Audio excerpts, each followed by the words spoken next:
23 કે 24 લાખ જેટલા વિદ્યાર્થીઓનું ભાવિ અંધકારમય થયું છે। વારંવાર પેપર લીકની ઘટનાઓ આ ભાજપના રાજમાં અને ભાજપની સરકારમાં બને છે કે ભાજપને આ સરકારને પેપર લીકનું વ્યસન થઈ ગયું છે અને હવે આ વ્યસન જે છે એ રાજ્યમાંથી કેન્દ્રમાં પણ લાગ્યું હોય એવું લાગે છે। કેન્દ્રમાં પણ નીટ યુજીની પરીક્ષાનું પેપર જે છે એ રદ કરવામાં આવ્યું છે। મને એ નથી સમજાતું કે સરકાર ટેકનોલોજીની મોટી મોટી વાતો કરે છે, વિશ્વગુરુ બનવાની વાતો કરે છે ટેકનોલોજીમાં।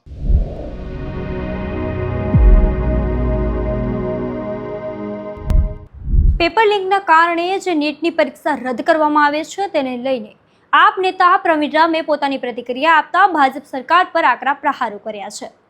તેમણે જણાવ્યું કે આ સરકાર એક બાજુ ટેકનોલોજીને લઈને વિશ્વગુરુ બનવા માંગે છે, પરંતુ બીજી બાજુ પેપર લીક જેવી ઘટનાઓને રોકી શકતી નથી। નમસ્કાર, તમે જોઈ રહ્યા છો ગુજરાત પ્લસ ન્યૂઝ અને હું છું મમલ। તો આવો સાંભળીએ વધુમાં આપ નેતા પ્રવીણ રામ શું કહી રહ્યા છે। નમસ્કાર મિત્રો, જય હિન્દ। તાજેતરમાં નીટ યુજીની પરીક્ષાનું પેપર રદ થતા અંદાજિત 23 કે 24 લાખ જેટલા વિદ્યાર્થીઓનું ભાવિ અંધકારમય થયું છે। વારંવાર પેપર લીકની ઘટનાઓ આ ભાજપના રાજમાં અને ભાજપની સરકારમાં બને છે। જાણે એવું લાગે છે કે ભાજપને આ સરકારને પેપર લીકનું વ્યસન થઈ ગયું છે। જેમ બ્લડમાં કોઈ વ્યસન ચડી જાય અને પછી વ્યસન મૂકી ન શકાય, એમ પેપર લીકની ઘટનાઓ આ ભાજપના રાજમાં મૂકી શકાતી નથી।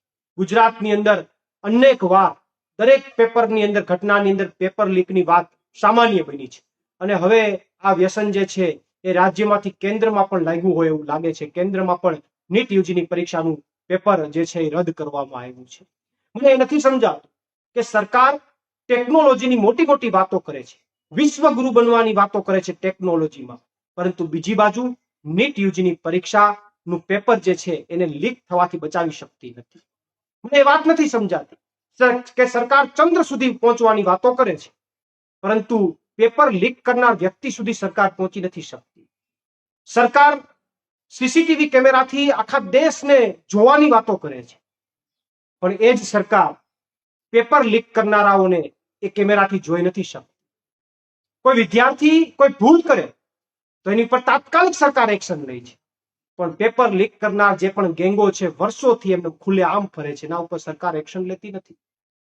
2-2, 5-5 વર્ષથી વિદ્યાર્થીઓ મહેનત કરે, પરસેવો પાડે પોતાનું ભાવિ બનાવવા માટે, અને 2 જ કલાકમાં આ પેપર ફોડનાર ગેંગો એના ભવિષ્યને રફે દફે કરી નાખે છે।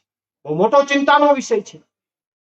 હું ગુજરાત અને સમગ્ર ભારતના વિદ્યાર્થીઓ નીચે કઈ આ વેદના છે અને એમનો જે આ દુઃખનો સમય છે એમાં અમે આમ આદમી પાર્ટી વતી એમની સાથે ઉભા છીએ અને આવનારા દિવસોની અંદર આ મુદ્દે જે કોઈ પણ લડાઈ લડવાની થશે એમાં અમે એમની સાથે ખંભેથી ખંભો મિલાવીને ઉભા રહીશું। આભાર। પ્રવીણ રામ, પ્રદેશ ફ્રન્ટલ અધ્યક્ષ, આમ આદમી પાર્ટી। પ્રવીણ રામની વાતથી તમે કેટલા સહેમત છો, શું વિચારો છો, કોમેન્ટ કરીને એમને જરૂરથી જણાવજો। અત્યારે મળે બસ આટલું જ। નમસ્કાર।